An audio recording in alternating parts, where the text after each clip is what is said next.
हमें CSR fund से कुछ न कुछ हमारे क्षेत्रों में अनुदान दीजिएगा।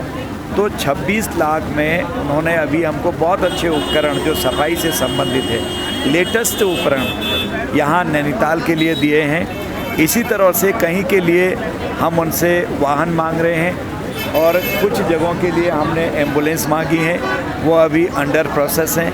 एक आध जगह आ भी रही हैं, क्योंकि सीएसआर मद ही एक ऐसा मद है जो तुरंत विकास कार्यों के लिए कुछ न कुछ धनराशि उपलब्ध कराता है। ऐसे ही मैं BEL से करीब 9-10 करोड़ रुपए हल्द्वानी मेडिकल कॉलेज में कैथ लैब लगाने के लिए मांग रहा हूं, जो एग्रीमेंट होना शेष रह गया है, स्वीकृत हो गया है। अब पूरे क्षेत्र में हार्ट के ऑपरेशन करना बहुत सरल हो जाएगा जब कैथ लैब लग जाएगी। आज तक यहाँ कैथ लैब थी ही नहीं। तो इस तरह से जो भी पूर्ति कर सकते हैं हम धीरे धीरे करके हर चीज़ की पूर्ति हम CSR मद से करवा रहे हैं। बाकी सांसद निधि, सरकार की निधि, केंद्र सरकार की निधि वो हमारी अलग से हैं। उसके लिए तो एक किस्म से अगर मैं कहूँ कि केंद्र सरकार ने पूरी तरह से तिजोरी खोल दी है यहाँ के लिए। 1 लाख करोड़ रुपए के काम इस समय उत्तराखंड में केंद्रीय निधियों से बन रहे हैं और हमारी उत्तराखंड सरकार अलग से हर चीज़ पर अपना अलग से बजट भी लगा के अलग से पैसा खर्च कर रही है। इस तरह से सॉल्यूशन किसी भी चीज़ का है तुरंत हम लोग निकाल रहे हैं। आपदा के लिए किस तरीके से पूरी तरह से हमारी सरकार ने जो व्यवस्था करी थी वो आज कारगर सिद्ध हो रही है। डिजास्टर से पहले, डिजास्टर के दौरान और आपदा के बाद जो स्थितियां आती हैं वो पूरी तरह से चाक चौबंद की हुई है। मैं ओखलकांडा कल गया था दूरस्थ क्षेत्रों में। इसी तरह से पूरे उत्तराखंड के दूरस्थ क्षेत्रों में 3 महीने का राशन पहुंचा दिया है, हर जगह पर दवाइयां पहुंचा दी हैं और अति आवश्यक चीज़ें जो आपदा में काम आने वाली होती हैं, हॉस्पिटल से संबंधित या स्वास्थ्य से संबंधित, वो पहुंचा दी गई हैं और पैसे की कोई कमी नहीं है। अभी आपने देखा है कि केंद्र सरकार ने हमको करीब 413.20 करोड़ रुपए, यानी ये मानिए 413 करोड़ रुपए हमको अभी अलॉट किया है, रिलीज किया है। आज 4-5 दिन भी नहीं हुए हैं अभी। तो इस तरह से पूरी तरह से तैयारी है हमारी। NDRF है, SDRF है, डिस्ट्रिक्ट एडमिनिस्ट्रेशन है और तो और अभी रुड़की में तो हमने अपनी फौज भी उतारी है।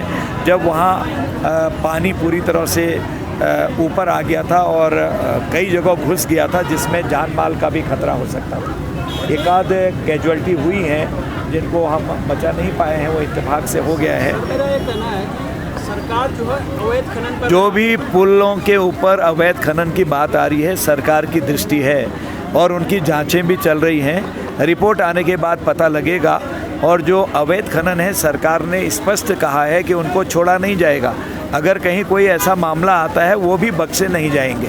भट्टी राहुल गांधी जो है अग्निवीर को लेकर उत्तराखंड में एक जल्दी यात्रा शुरू करने वाले हैं, तो किस तरीके से रहेगा? वो देश भर में पहले भी कर चुके हैं, उन्हें खुद ही आइडिया नहीं है, बेचारों को करते रहते हैं यात्रा, कोई फ़र्क नहीं पड़ता है।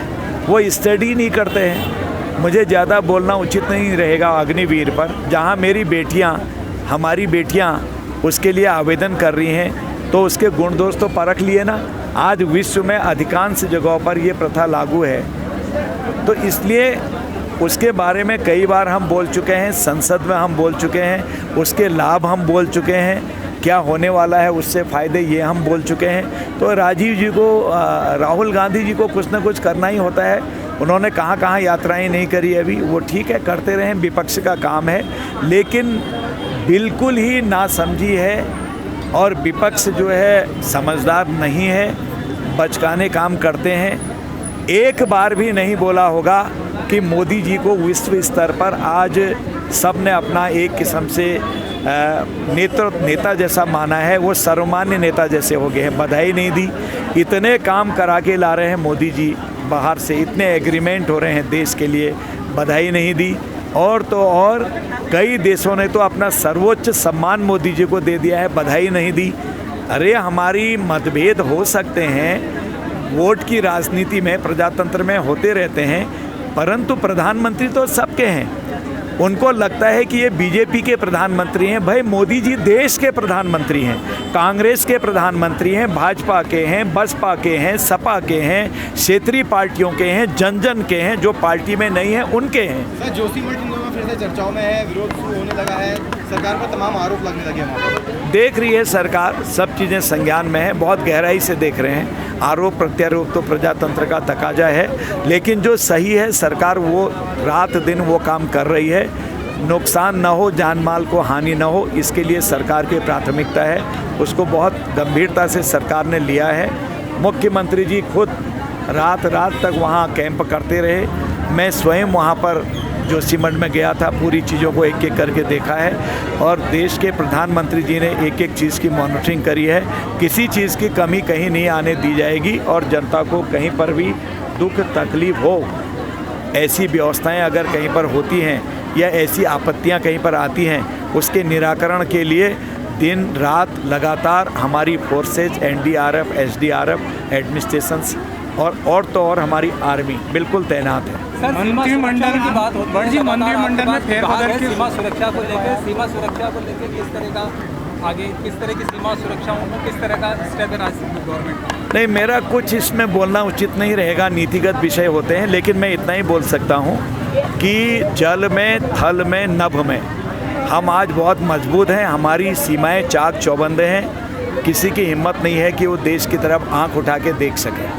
कैबिनेट का विस्तार होने जा रहा है, उस पर विपक्ष सवाल खड़े कर रही है कि क्यों भाजपा की बात फेरबदल की भी भाई अब हो रहा है नहीं हो रहा है, ये तो आप लोग ही ज़्यादा कहते हैं हो रहा नहीं हो रहा है। मुझे पता नहीं है कि कैबिनेट का विस्तार हो रहा है या नहीं हो रहा है। आप विपक्ष तो एक गज आगे जाके वैसे ही सोच लेता है, एक मील आगे छलांग लगा देता है, कल्पना कर लेता है हर चीज़ की। इसलिए उसका काम है, करे जैसे उनको संतोष होता है।